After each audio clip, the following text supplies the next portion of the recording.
So guys देख सकते हैं आप, मैं यहाँ परिसर के अंदर आ चुका हूँ और कुछ इस तरीके का यहाँ दृश्य है। और यहाँ पे एक दुकान लगी हुई है और ये है मंदिर यहाँ का। तो जाके देखते हैं यहाँ पे जो पुजारी जी हैं, उनसे वार्तालाप करते हैं और देखते हैं कि उन लोग क्या बताते हैं। सो गाइस मैं यहाँ पे आ चुका हूँ और जस्ट पीछे आप देख सकते हैं ये मंदिर है।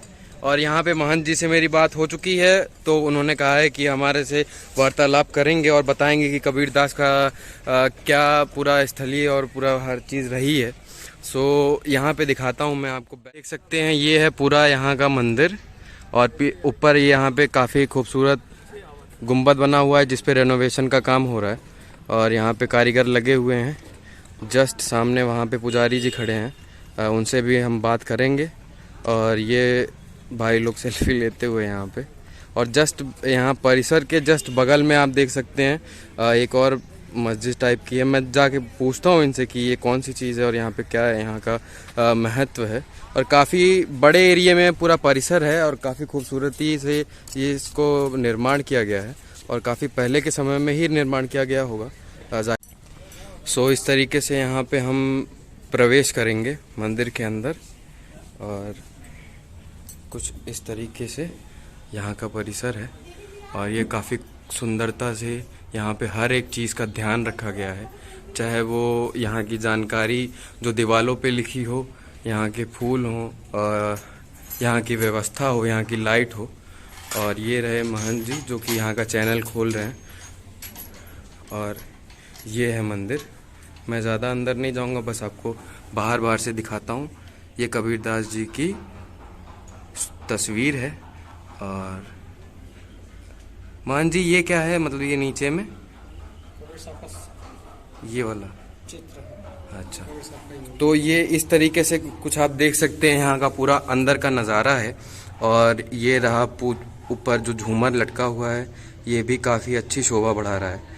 और ये जो कपाट हैं ये आप देख सकते हैं जो पुराने टाइम में गांव में यूज़ होते हैं, वो वाले कपाट लगे हुए हैं। सो काफ़ी अच्छे से यहाँ पे ध्यान रखा जाता है। और बाकी की जानकारी मैं इन्हीं से मिलके पूछवाता हूँ कि यहाँ का पूरा राज क्या है और जो उनकी पूरी लाइफ जर्नी रही है वो कैसी रही है। सो ये आखिरी टाइम अभी के लिए आप देख लीजिए यहाँ के नज़ारे। सो महान जी आपका बहुत बहुत स्वागत है मेरे चैनल में, यूट्यूब चैनल में। तो आपका शुभ नाम यहाँ पे सबको प्लीज़ थोड़ा बताइए ताकि आप पूरे यहाँ के जो लोग हैं वो आपको जाने कि आप। शांतिदास पुजारी। तो दादा का नाम शांतिदास पुजारी है और यही यहाँ की देखभाल कर रहे हैं और यहाँ की पूजा कर रहे हैं। सो इनसे जानेंगे, यहाँ पे थोड़ा बैठते हैं, थोड़ा विश्राम करते हैं, उसके बाद देखते हैं कि इनसे क्या जानकारी हमें एकत्रित हो पाती है। सो गाइज अब मैं यहाँ बैठ चुका हूँ और जस्ट मेरे बगल में यहाँ पे सब लोग यहाँ पे बैठे हुए हैं। ये मेरे बड़े भाई बैठे हैं और यहाँ महंत जी बैठे हैं। सो मैं यहाँ पे जानूंगा इनसे कि कबीरदास जी यहाँ पे कब आए थे और उनका पूरा यहाँ पे टाइम कैसे व्यतीत हुआ। सो इन्हीं से जानते हैं। सो महंत जी आपका बहुत बहुत स्वागत है मेरे यूट्यूब चैनल में। मैं पुजारी जी, सॉरी, आप पुजारी हैं यहाँ के। सो पुजारी जी आपका बहुत बहुत स्वागत है मेरे यूट्यूब चैनल में। मतलब जो हमारे दर्शक हैं उनको आप ये बताइए कि यहाँ पे कबीरदास क्या मतलब कब आए, किस टाइम पे आए, क्योंकि उनके बारे में बताया जाता है कि वो बनारस में रहते थे। और मतलब वो समय क्या था जब वो यहाँ पे ट्रैवल करके आए और कैसे आए, और उनका कैसे दिमाग में आया कि उनको बनारस में नहीं मरना है या फिर वहाँ पे ध्यान उनका नहीं होगा, उनको पूरी आधी जो जिंदगी है, जो बुढ़ापे का समय है, वो उनको यहाँ पे व्यतीत करना है। तो उसके बारे में थोड़ा आप हमारे दर्शकों को थोड़ा दृश्य दिखाइए, समझाइए, ताकि वो भी जान सके कि कबीरदास का जो पुराना इतिहास रहा है वो असलियत में क्या रहा है। तो आपसे अच्छा तो कोई बता नहीं सकता उस चीज़ को। सो प्लीज़ बताइए। जैसे कबीर साहब के आने थोड़ा के तेज बोलिएगा सर ताकि आवाज़ क्लियर आ सके। कबीर साहब के आने के कई कारण रहते हैं, क्योंकि आज से 620 वर्ष पहले जी अपने भारतवर्ष में काफ़ी दुराचार फैले हुए थे। जी जो ब्राह्मण समाज या क्षत्रिय समाज, जी, अन्य जाति या जो गरीब लोग थे उनको पूजा करने का अधिकार, धन रखने का अधिकार या कहीं शिक्षा का अधिकार से वंचित कर रखा था। उधर मुस्लिम वर्ग का लोग शासक हिंदू लोगों को मुस्लिम बना रहे थे तलवार के बल पर, कन्वर्ट हो रहे थे। तो कबीर साहब उसी समय मानवता का संदेश देने के लिए अपनी ज्ञान शक्ति से लहरतारा नामक तालाब में प्रकट होते हैं। जो लहरतारा उस समय 90 एकड़ का छोर रहता है, वो गंगा नदी से मिलता है। तो उस दूसरे तट पर स्वामी अष्टानंद जी ध्यान करते हैं। जब प्रकाश एक आता है आकाश से और कमल के पुष्प पर उगता है, उस प्रकाश की चमक से स्वामी अष्टानंद जी का ध्यान टूट जाता है और ये वार्ता वो अपने गुरु रामानंद जी को बताते हैं।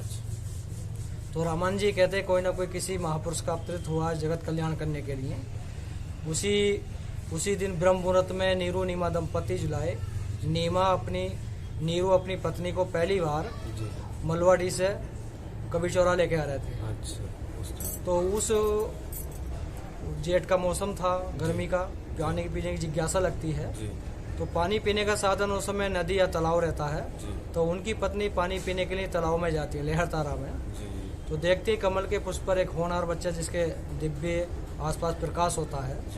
तो वो चारों तरफ देखती है और देखने के बाद कहती है कि ये कोई बच्चा है और इसको हम छोड़ जाएंगे तो कोई जीव जंतु इसकी हत्या कर देगा।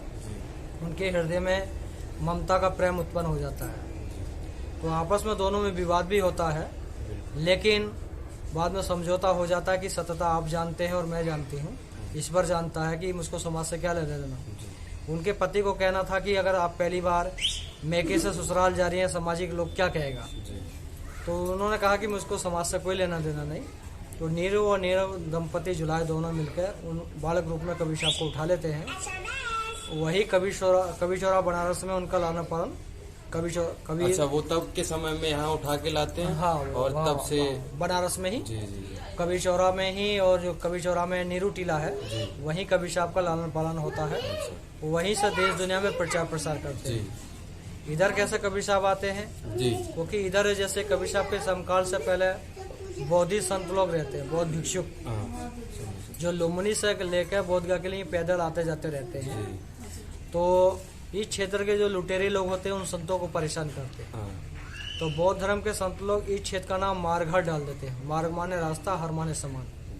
सिलसिला चलता रहता है। उस समय बौद्ध धर्म देश दुनिया में काफी प्रचार प्रसार करता है। सभी जाति के लोग, सभी धर्मों के लोग बौद्ध धर्म को ग्रहण करने लगते हैं। तो काशी के पंडा पुजारी लोग इस क्षेत्र के लोगों की आस्था काशी की तरफ जोड़ने के लिए एक शब्द का प्रयोग करते हैं कि जो काशी मरेगा मोक्ष पाएगा, जो मगर मरेगा नरक जाएगा। काशी वासी इस क्षेत्र को नरक बता देते हैं और बता देते हैं कि इस क्षेत्र में मरने के बाद नरक जाएगा, कुत्ता या गधा बनेगा। तो इधर क्षेत्र के जो लोग हैं उनकी बात पे विश्वास करने के बाद धीरे धीरे काशी में शरीर त्यागने लगते हैं, परंपरा चालू हो जाती है। मतलब यहाँ देह को यहाँ नहीं त्यागते थे, मैक्सिमम कोशिश करते थे कि यहाँ से हट जाए। हाँ, अगर यहाँ त्यागेंगे तो नरक चले जाएंगे, ऐसे लोगों के मन में भावना आ गया। और ये चीजें कौन मन में लाया था? वो जो काशी लुम्बिनी से पहले काशी के पंडा पुजारी। अच्छा, काशी के पंडा। उन लोगों ने धारणा फैलाई कि जो लोग अगर इस क्षेत्र की सभी लोग कर देंगे, लोग काशी की तरफ जोड़ेंगे, इसलिए काशी को व्याख्यात करने के लिए उन्होंने इस शब्द का प्रयोग किया, जो काशी मरेगा मोक्ष पाएगा, जो मगर मरेगा नरक जाएगा। तो उस शब्द का प्रयोग किया तो इस क्षेत्र के लोग धीरे धीरे काशी में जाने लगे शरीर अंत समय त्यागने के लिए। तो कबीर साहब के आने से पहले इस क्षेत्र में वो संत लोग भी आते हैं। तो पानी मांगते हैं, पानी की जगह उनके बर्तन में मिट्टी या धूल भर के दे देते हैं, जो पशु चराने वाले चारागाह होते हैं। तो उन संत जी के मुख से सवाल निकल जाता है कि आज से क्षेत्र में सूखा होगा या धूल उड़ेगा। उस समय के बाद धीरे धीरे बारिश पड़ना कम होने लगता है। बताते कि 12 साल सूखाग्रस्त हो जाता है। जनता परेशान होने लगती है। सभी धर्मों के अनुसार पूजा पद्धति की जाती है, लेकिन बारिश नहीं होता है। तो उसी बीच में हैका जो राजा होता है जनता दरबार लगाता है। जनता दरबार लगाता था, उसमें सभी रीति रिवाज के संत लोग, भक्त लोग आते हैं। तो संत लोग कहते हैं भाई हम लोगों में इतनी शक्ति नहीं जो हम बारिश करा सकें, लेकिन काशी में कबीर साहब रहते हैं, सच्चे राम हैं, अल्लाह हैं, गॉड सब अपने धर्म अनुसार उनका संबोधित करते हैं। हैका जो राजा होता है बिजली खां पठान, अपने साथियों को साथ ले कबीर चौरा बनारस जाते हैं। वो पूरी यहाँ की व्यवस्था बताते हैं कि कुछ लोगों ने संतों को सताया, उनकी वाणी वचन से क्षेत्र में सूखा पड़ा है, जनता परेशान है। तो कबीर साहब कहते हैं भाई हमारे चलने से या बाहर समस्या का निदान होता तो हम अवर चलते हैं। तो जैसे कबीर साहब काशी से मगर के लिए चलते हैं, उस समय के काशीवासी लोग वही बात कबीर साहब के सामने रखते हैं कि आपका वृद्ध शरीर है और आप उस क्षेत्र में जा रहे हैं जो लोग मरने के बाद नरक जाते हैं, उस मातृभूमि को छोड़कर जो लोग मरने के बाद स्वर्ग जाते हैं। तो कबीर साहब सोचते हैं अगर काशी के पंडा पुजारी के अनुसार मैं अपना शरीर काशी में त्यागता हूँ तो ये लोग कहेंगे कबीर साहब भी मुक्ति पाने के लिए काशी में शरीर त्यागे। तो ये लोग मेरी सत्यता को दबा के पाखंड का विस्तार और ज्यादा हो जाएगा। तो कबीर साहब निर्णय लेते हैं कि मैं अपना शरीर काशी ने त्याग मगहर में ही त्यागूंगा, ताकि वो मिथ क्लियर हो सके। हाँ, तो उसी वहाँ समझाने के लिए कबीर साहब वाणी भी बोलते हैं, क्या काशी क्या ऊसर मगर जो हृदय राम बसो हो मोरा, जो काशी तजे कबीरा तो राम ही कौन नहीं हो रहा। कबीर साहब कहते हैं कि जिसके हृदय में राम को हृदय से जाना कहीं मरेगा मोक्ष पाएगा। अगर काशी में मरने से ही मोक्ष मिलता तो फिर तो किसी भगवान का कोई काम ही नहीं रहा। तो कबीर साहब उस पाखंड को खत्म करने के लिए काशी छोड़कर मगर आते हैं। तो यहाँ से 2 किलोमीटर दूर कबीर धुनी है, हाईवे रोड पे। तो कबीर साहब वहीं पर ठहरते हैं। तो कबीर साहब का नाम सुनकर गौरवपीठ के गोरखनाथ संत भी आते हैं, जो पीठ पर उस समय वर्तमान में रहे होंगे। जब वो आते हैं तो उनके गोरखनाथ जी के मन में आता कि काशी से कबीर साहब को बुला के लेकर आए हैं, पानी तो हम भी दे सकते हैं। तो कबीर साहब उनके हृदय की बात को जान जाते हैं। जैसे जनता कबीर साहब के पास आती है, गोरखनाथ के पास भेज देते हैं। तो गोरखनाथ जी अपनी ज्ञान शक्ति से कुछ पैर लगाते, कुछ पानी की शोध क्रिया चलता है। तो उसके बाद फिर जनता कहती इतने पानी से तो पूरे समाज की व्यवस्था नहीं हो सकती। तो गोरखनाथ जी कहते हुए जितने मेरी ऊर्जा थी लगा दी, मैं कुछ नहीं कर सकता। उसके बाद फिर जनता कबीर साहब के पास ही आती है। तो कबीर साहब अपने ज्ञान शक्ति से अपने ध्यान में जाते हैं, वो ध्यान की शक्ति से आधार से बारिश कराते हैं। इतना बारिश होता है जो नदी नाले सूखे रहते हैं या आमी नदी सूखा रहता है, उसमें पानी रीति चलने लगता है। उस समय के बाद इस क्षेत्र में बारिश पड़ना प्रारंभ हो जाता है। और जब से कबीर साहब इस आमी नदी को बहाए 504 वर्ष हो गया, आज तक ये आमी नदी सूखा नहीं है। और इस नदी का किसी भी बड़ी नदी से कोई कांटेक्ट नहीं है। इस जमीन के अंदर से आज भी इसका ऑटोमेटिक पानी निकलता है, यहाँ जो पानी का स्रोत। हाँ। उसके बाद फिर वहाँ 5 संतों का मिलन होता है, कबीर साहब, नानक साहब, गोरखनाथ, केशवदास, संत रविदास। फिर कबीर साहब अपना यहाँ आते हैं, ऊंचा टीला देख के झोपड़ी बनाकर रहने लगते हैं। जब तो फिर ज़्यादा जनता उनसे मिलने के लिए और सत्संग सुनने के लिए आती जाती रहती है। जब ज़्यादा भीड़ जुटने लगता तो पीछे कबीर गुफा है, जहाँ कबीर साहब बैठ कर अपना ध्यान करते हैं। वो नीचे बना हुआ है। हाँ, मैं बचपन में आया था तो मैंने एक बार देखा। हाँ, तो उसको वहाँ पर बैठते एकांत में, और जब उनका जाने का समय होता तो पूर्ण तिथि बता देते हैं। जो भी ज्ञानी संत होते हैं या ज्ञानी भक्त होते हैं अपनी ज्ञान शक्ति से जान जाते हैं किस दिन मेरा शरीर छूटेगा। तो कबीर साहब भी पहले से बता देते हैं। तो उस तिथि पे बनारस के राजा वीर सिंह बघेल को पता चलता है, वो भी आ जाते हैं। इस क्षेत्र के राजा बिजली खां पठान को पता चलता है, वो भी आ जाते हैं। और अन्य संतजन भक्तजन भी उपस्थित होते हैं। तो कबीर साहब सबसे मिलते हैं, वार्ता होता है। कबीर साहब कहते हैं भाई जब तक झोपड़ी के अंदर से आवाज़ आता रहे, जब तक झोपड़ी नहीं खोल के देखना, आवाज़ आना बंद हो जाए तो झोपड़ी खोल कर देख लेना। ऐसे ही होता है, कबीर साहब अंदर चले जाते हैं, झोपड़ी बाहर से बंद करा दिया जाता है। जब तक लोगों को लगता है कबीर साहब जीवित है, कोई विचार नहीं किया जाता। जब लोगों को लगता है कबीर साहब चले गए तो खोलने का विचार किया जाता है। तो खोलने से पहले ही दोनों धर्मों में इनकी डेड बॉडी को लेकर संघर्ष हो जाता है। हिंदू राजा कहते हैं हमारे गुरु थे, हम इनको समाधि देकर मंदिर बनाएंगे। मुस्लिम राजा कहते नहीं, हमारे पीर थे, हम इनको दफना के मजार बनाएंगे। यही दोनों में टकराव चलता रहता है। फिर निर्णय ये होता कि अब युद्ध करेंगे, युद्ध में जो जीतेगा वही उनका संस्कार करने का अधिकारी रहेगा। इतनी बात आती है, दोनों समाज के राजा आमने सामने तलवार लेके तैयार हो जाते हैं। तो उसी बीच में आकाशवाणी होता है, खोलो पर्दा है नहीं मुर्दा, युद्ध मिथ्या तुम कर डाली, सुन के वाणी अचर निशानी, देख निशानी कर डाली, रोबे परवीना हतमत चीना। जब आकाशवाणी होता खोलो पर्दा है नहीं मुर्दा, तो दोनों लोग विमर्श करते हैं और झगड़ा बात को करेंगे। पहले झोपड़ी खोलते हैं, झोपड़ी खोलते तो उसी जगह फूल और चादर मिलता है, शरीर नहीं मिलता। उसी का दोनों लोग बंटवारा करके अपने अपने रीति रिवाज से हिंदू समाज के अनुसार समाधि बना दिया जाता है और मुस्लिम समाज के अनुसार उधर मजार बना दिया जाता है। तो यहाँ पे मजार कहाँ पे बनी हुई है? मजार, अच्छा, ये बगल में। हाँ। सो ये रहा यहाँ का इतिहास। और यहाँ जस्ट आप देख सकते हैं ये मंदिर बना हुआ है। और जब यहाँ से राइट आप देखेंगे, जो कि मैंने पहले दिखाया है, ये मजार बनी हुई है। मैं जाके अंदर से अभी आपको दिखाऊंगा, यहाँ का दीदार जरूर कराऊंगा आपको। सो कबीर दास ने अपनी पूरी जिंदगी अकॉर्डिंग टू सर यहाँ पे पूरी जिंदगी अपनी व्यतीत की, मतलब सॉरी 2.5-3 साल। सो गाइज, आपने यहाँ पे पुजारी जो यहाँ के हैं उनसे पूरा डिटेल आपने सुना कि जो कबीर दास थे वो अपने लास्ट समय में जब 2-3 साल का वक्त था और यहाँ की जो छवि है वो ख़राब कर दी गई थी, और उसको सुधारने के लिए और यहाँ का जो मिथ था कि मगहर में मरने से यहाँ पे लोगों को मोक्ष नहीं प्राप्त होगा, उस मिथ को क्लियर करने के लिए कबीर दास ने अपनी जो लास्ट के साल थे वो काशी में नहीं मरे, यहाँ पे आके अपना पूरा जो 2 साल है वो पूरा व्यतीत किया ताकि ये सारा पूरा मिथ क्लियर हो सके।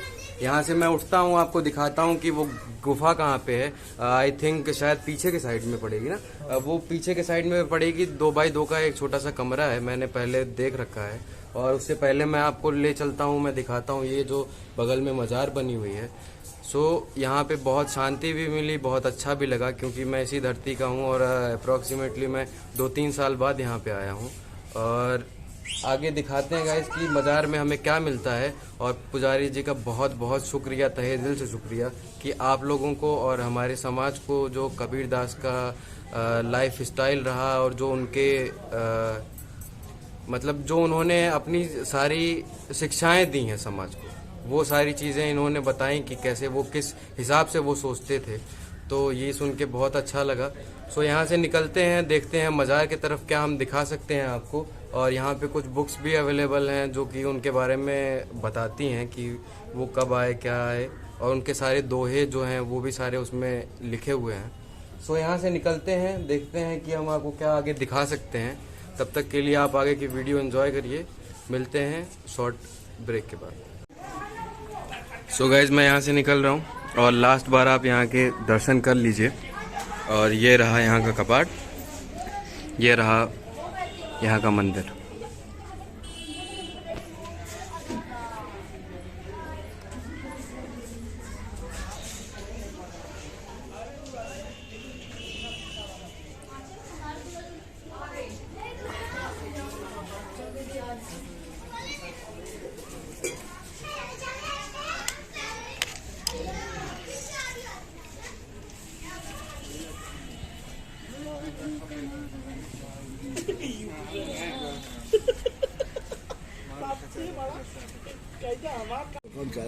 सो गाइज यहाँ पे देख सकते हैं संत कबीर जी के बारे में यहाँ पे काफ़ी बुक्स भी अवेलेबल हैं। अगर आप यहाँ पे आते हैं तो यहाँ पे ज़रूर परचेज कर सकते हैं यहाँ पे। तो दीजिएगा। और ये गुरुदेव जी हैं यहाँ पे बैठे हैं, और यहाँ के ओनर भी आप ही हैं। आपका क्या नाम है? श्री विनोद दास जी। सो विनोद दास जी भी इसी आप भी यहीं के कमेटी से है ना जी। तो ये यहाँ पे स्टॉल लगा रखे हैं। अच्छा, पहले मैं यहाँ पे आया था भैया तो पहले काफ़ी दुकानें यहाँ लगी रहती थी ना। अच्छा, तो यहाँ पे आप आ सकते हैं, यहाँ पे बुक्स आप देख सकते हैं जो कि उनके जीवन गाथा और उनके जो जी, तो वहाँ उनके जितने सोच हैं, जितने विचार हैं वो सारे इसमें अंकित हैं। तो ये रहा यहाँ का पूरा दृश्य, ये रहा यहाँ का मंदिर, और वो रहा वो मस्जिद, और पीछे में शायद गुफा होगी। मैं आपको जाके दिखाता हूँ कि मैं कितना आपको दिखा सकता हूँ। बाकी यहाँ पे काफ़ी सुंदर था और काफ़ी सुकून मिला, और पंडित जी की बातें भी सुन के काफ़ी अच्छा लगा। सो गाइस यहाँ से निकलते हैं, देखते हैं कि आपको और क्या दिखा सकते हैं आगे।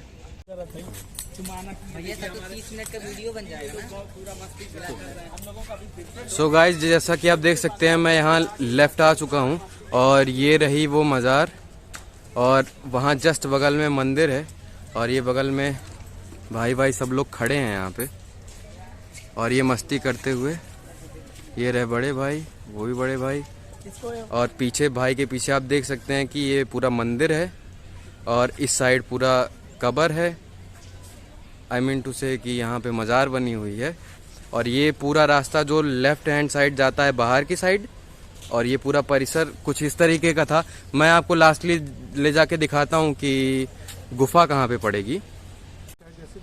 सो गाइस यहाँ से जस्ट बाहर निकलने के बाद ये कुछ इस तरीके का नज़ारा है, और ये यहाँ पे विशाल पेड़ जो है पाम के वो भी लगे हुए हैं। पाम के ही है ना भाई? पाम के, हाँ। सो ये सीधा रास्ता जाता है और उस साइड में कुछ बना हुआ है, मैं जाके दिखाता हूँ क्या है। और लास्टली मैं यहाँ से निकलने से पहले मैं आपको दिखा दूंगा कि उनकी गुफा कहाँ पड़ेगी। सो निकलते हैं यहाँ से और सीधे मिलते हैं गुफा पे आपके पास। सो गाइज उस साइड से मैं निकल के दूसरे छोर पे आ चुका हूँ, जहाँ पे संत कबीर जी की गुफा है। आप देख सकते हैं यहाँ पे लिखा हुआ है कबीर जी की साधना गुफा, जहाँ पे कबीर जी रहते थे और उस गुफा में साधना करते थे। मैं यहाँ पे जाता हूँ, पूछवाता हूँ कि लोगों से कि यहाँ पे कौन सी गुफा है और कहाँ पे वो स्थित है, और मैं ले चल के आप लोगों को भी दिखाता हूँ। तो यहाँ भाई सब लोग खड़े हैं और यहाँ से अंदर की तरफ जाएंगे, और मैं यहाँ शूज़ अपने उतार देता हूँ। चलिए भाई लोग निकला जाए अंदर। हाँ, तो जैसा कि आप देख सकते हैं ये है गुफा, और इस साइड बैठे हुए हैं पुजारी जी। दादा आप यहीं के हैं रहने वाले, देखभाल यहाँ पे करते हैं गुफा की? गुफा के मालिक है। आप गुफा के मालिक हैं दादा? आपका दादा नाम क्या है? सुखराम दास। सुखराम दास, मतलब यहीं के आप हैं रहने वाले? यहीं आप यहीं के रहने वाले हैं और यहाँ की देख रेख करते हैं? हाँ। तो थोड़ा हम लोग को जानकारी दीजिए कि यहाँ पे कबीर दास जी बैठते थे, कहाँ पे साधना करते थे, थोड़ा जानकारी दीजिए हमें। यहाँ 3 स्थान कबीर साहब का है जी। मंदिर, मजार, गुफा। जी। तो साहब थे तब यहाँ खोआ कंदरा रहा होगा गुफा के स्थान में, तो यहाँ भजन ध्यान किए, उनके नाम से गुफा सिद्ध हो गया। आज दे ही छुटा वहाँ जहाँ मंदिर और मजार है। जी, मैं वो भी दिखा के ले आया हूँ। पुजारी जी से बात भी हमने की है। हाँ, तो उस समय में काशी नरेश वीर सिंह यहाँ आए थे, और बिजली खां पठान यहाँ के जिम्मेदार थे, मालिक जी मगहर के। जी जी। तो कबीर साहब का जब अंतर्ध्यान हो गए जी, तो बिजली खां कहे कि हमारे क्षेत्र में आए हैं, हमारा फर्ज होता है जो कुछ करेंगे। जी। वीर सिंह कहे कि नहीं, कबीर साहब मुसलमान नहीं थे, हिंदू थे, हम अपने हिंदू धर्म के। तो दोनों पक्षों में काफी विरोध हुआ। उसके बाद वो सारी कहानी दादा मैं बता चुका हूँ। तो ये हमको थोड़ा ये जानना था कि यहाँ पे कबीर दास जी जब आते थे और यहाँ पे साधना करते थे, हाँ। तो वो दिन के टाइम करते थे या 24 घंटे यहीं पे रहते थे, या फिर दूसरे मगहर में अन्य जगह? है जी। कि जैसे लोगों से बातचीत कुछ घड़ी प्रवचन करते रहे होंगे जी। जब उन लोगों से जीव भी आता होगा तो यहाँ आके एकांत में आके अपना शांति के लिए यहाँ बैठते थे। जी। अब के नेता खूब भाषण दे 2 घंटा। जी जी जी। उसके बाद कही भाई स्थान एक मतलब लोग खोजते हैं कि जाके अपना आराम हाँ, कर तो वैसा ही कि कपरवा फाटे लगल हमारे। हाँ, समझ गए। ये बात। सो यहाँ पे दादा से मिलके अच्छा लगा। दादा ये क्या चीज है जो बगल में बनी है? ये सती माता का स्थान है जी। सती माता का मंदिर है। सती प्रथा जब हिंदू समाज में रहल जी, जेकर पति मर जाए उनको पति के संगे जल जा। जी जी। अगर न जल जबरदस्ती जला देते थे उस समय के है। तो ये सती माता जी का मंदिर है। वो समय के है ना? हाँ, मतलब जब ये कबीर साहब के संबंधी नहीं है, हिंदू समाज के संबंध है। अच्छा, तो उनके आने से पहले ये बना था, उसके बाद यहाँ पे आके सती प्रथा पहले रहा। जी जी। कबीर साहब भी इसका खंडन किया है कि ऐसा नहीं होना चाहिए। जी जी।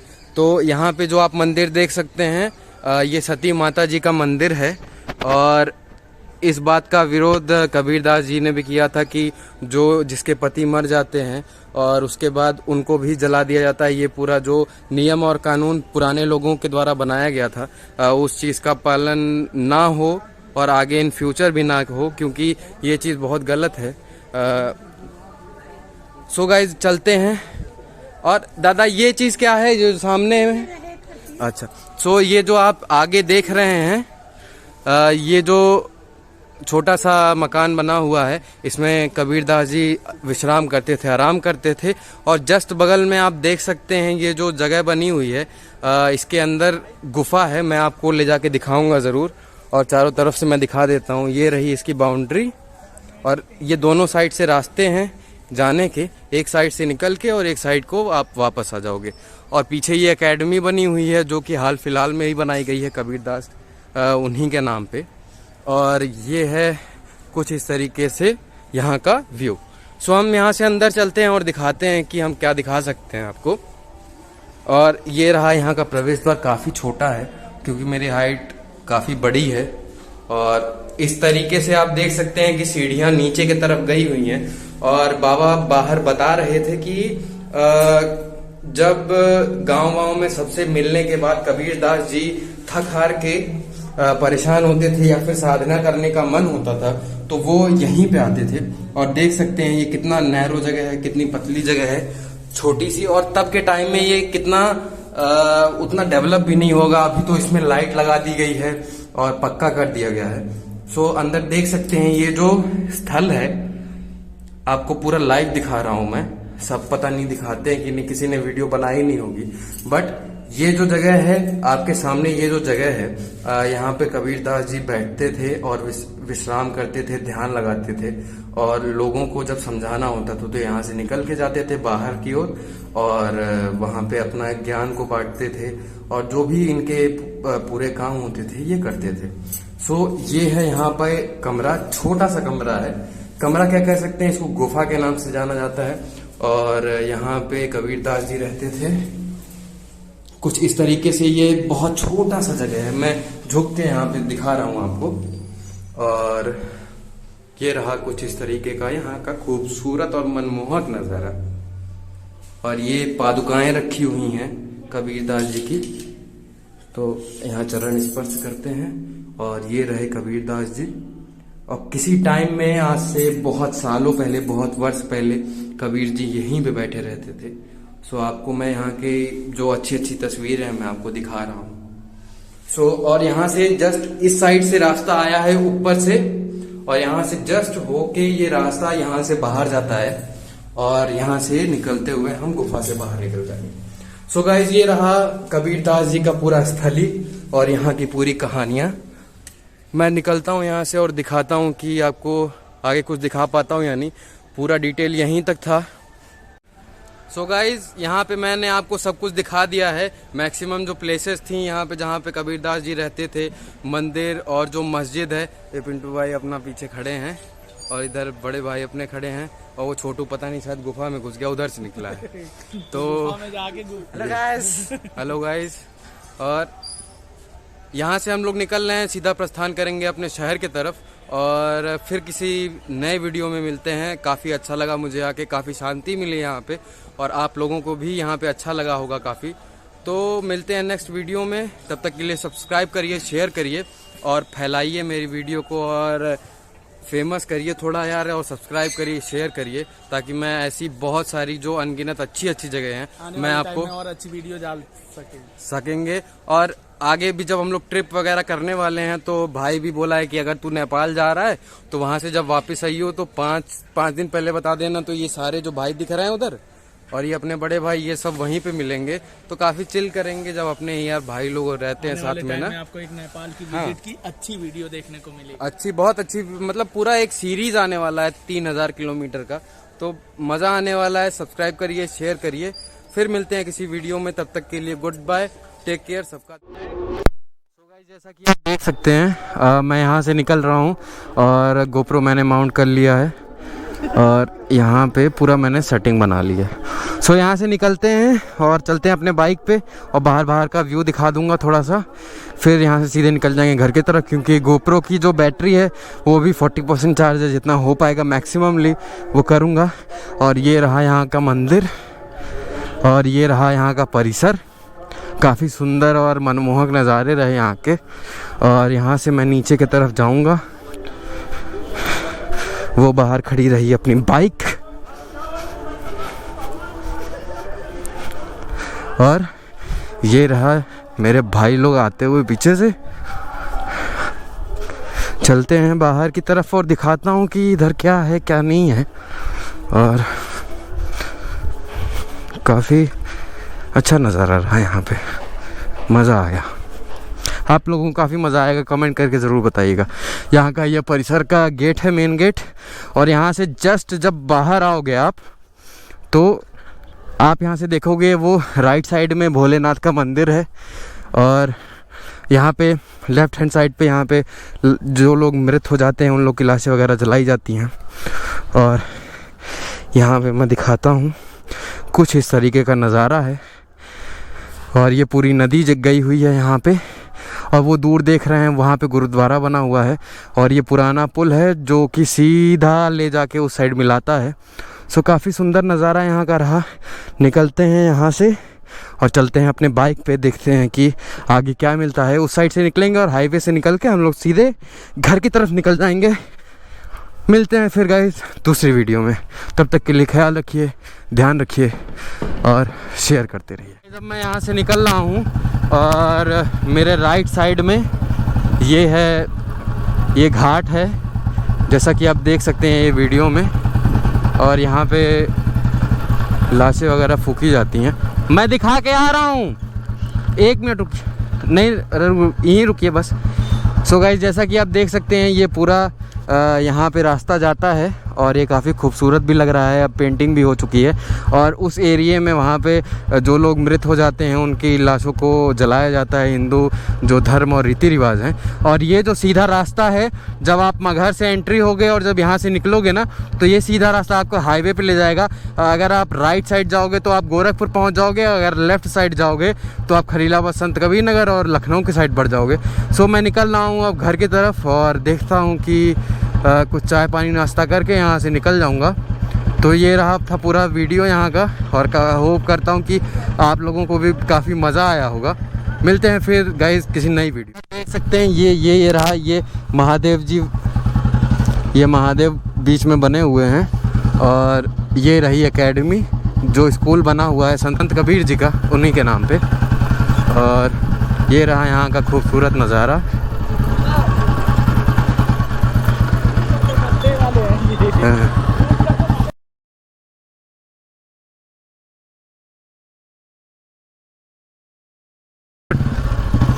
सो गाइस जैसा कि आप देख सकते हैं ये है पूरा परिसर, और कितना खूबसूरत लग रहा है। और ये आगे मट्टी है पूरी।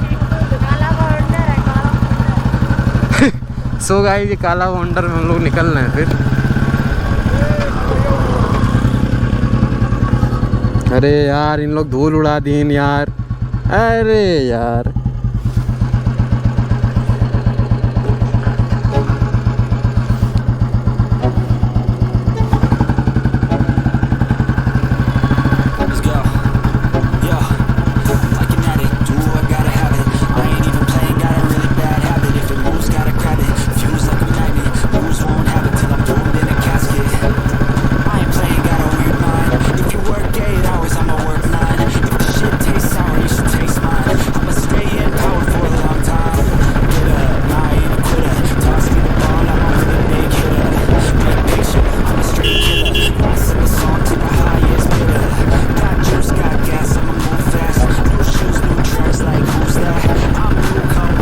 तो गाइस यहाँ से हम निकल के हम सीधे हाईवे पे, उसके बाद सीधे अपने घर की तरफ निकल रहे हैं।